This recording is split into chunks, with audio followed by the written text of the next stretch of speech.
been time of real turmoil in the Middle East.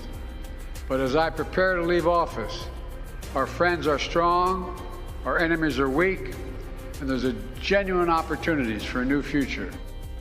Israel and Hamas reaching a ceasefire and hostage release agreement, stopping more than a year of fighting. Thanks for joining us here at 6. Lots to get to tonight. I'm Tony Lopez. And I'm Marley Ginter. That ceasefire deal will happen in 3 phases. The first is expected to start this Sunday, which will include the release of hostages and exchange of prisoners. The second phase of the deal would involve the release of all remaining male Israeli hostages and the withdrawal of IDF forces from Gaza. And then the third would involve the exchange of bodies of hostages and prisoners and the beginning of reconstructing Gaza. In tonight's Politics at Large, Steve has reaction from both sides in Sacramento.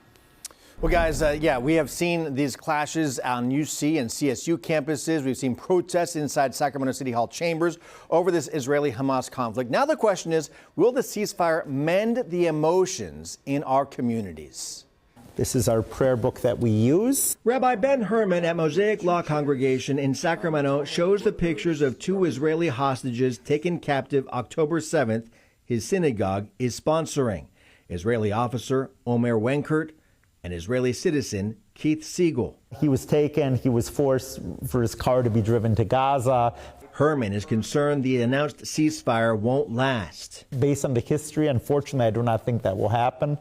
But it is a good moment of respite, of pause, and of reuniting some of these hostages with their families. It's an emotional roller coaster. Bassem El-Kara is the executive director of the Council on American Islamic Relations in Sacramento and says his 7-year-old cousin is among the 113 family members of his killed in Gaza since the bombing started. Everyone's just on edge until that moment when it officially goes into effect. And that's when we can finally start figuring out who made it, who's alive, who didn't make it. The Israeli-Hamas conflict has led to protests inside Sacramento City Hall and on campuses across the state, even leading UCs and CSUs to change their enforcement policies. The statewide systems released new rules for protests ahead of this school year. There can be no encampments of any kind, no temporary or permanent structures, and no wearing masks to conceal identities with the intent of intimidating. Now, even as a Middle East ceasefire is announced, the rifts remain. You know, it's changed us. It's changed us. It's changed our community, and I believe it's changed our country. I wish it would help heal it.